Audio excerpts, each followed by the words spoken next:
Roxanne, do you know that your hair is wet? Oh, please. Do you know that your hair is wet? Let's just all be glad that we took showers today. Talking Threads. So this week's theme is, what do you want to be when you grow up? And I got a long list of things that I want to be, wanted to be. Alice, I agree with what you said about it being ridiculous that kids are expected to have an answer to that question, and I think it's ridiculous that kids are put so much pressure on them to know what they want to do by the time they're 18, because I didn't know what I wanted to do, and the problem was that I thought I did. I thought I wanted to be a journalist, and because of really bad life stuff that was going on, life stuff that I don't think is unique to me, that I think a lot of 18-year-olds deal with, it took me a really long time to realize that that was not what I wanted to do.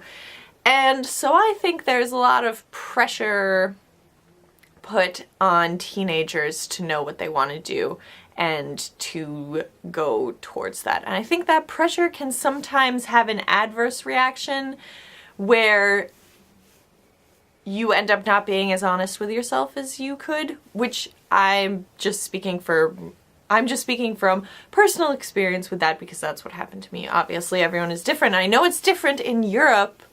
Well, I don't know about every country, but I know my friends who live in Europe, and my mom went to boarding school in Europe and basically was expected to kind of have a better idea of what they wanted to do when they were in high school than American high school students do, and kind of specialize. Anya and Jamie, I don't know if it's like that in England or Ireland, but I know that it is in a lot of European schools. Here's all the things I wanted to be. I think the earliest thing I remember wanting to be was a botanist, because one of my mom's best friends works in Vermont, and she's a forester, and she's really cool, and I met her when I was really little and thought that what she did was really cool, and I wanted to be a botanist, and I got really into plants. Because my dad is a photographer and my mom is a graphic designer, and I grew up just doing lots of art projects and crafts, I really wanted to be an artist. I really wanted to be a vet because I love animals, but then I realized that I didn't ever want to cut up animals or people's pets. I didn't ever want to cut up people's pets. And reflecting on the fact that I am currently on track to go to med school, yeah, I'll just throw it out there. I'm way more comfortable with the idea of cutting humans up than I am people's pets. So, I don't know what that makes me or how you guys are going to take it, but I think that's just the truth. And then I really wanted to be a writer when I was about 12, and I discovered that I loved writing and I really wanted to be a poet. And then when I was in high school, I always really, even though I loved the arts, I always really loved science too. I always loved biology. And then when I was in high school, I discouraged myself from taking advanced bio classes and like really exploring that, because I'm not great at math. It's not my strong suit. And so I basically told myself, you aren't very good at math. You can never do science.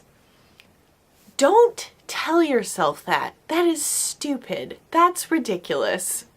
Don't ever discourage yourself like that. I'm pretty sure I've given this whole spiel before. Went to school for journalism, hated journalism, then bioarchaeology. Then I was like, well, actually, I have always wanted to go to med school, and if I want to do it, I should just do it. To go to med school, I'm exploring careers in nursing and physician's assistant as well, just to keep my options open, but I do kind of have my heart set on med school because I really want to go into forensic pathology, and they don't really have physician's assistants. So, and I'm very happy finally, academically, which is really nice. And I feel like I've gotten to a point where I'm actually being honest with myself. And when you are trying to decide what you want to do as your career, that's kind of important.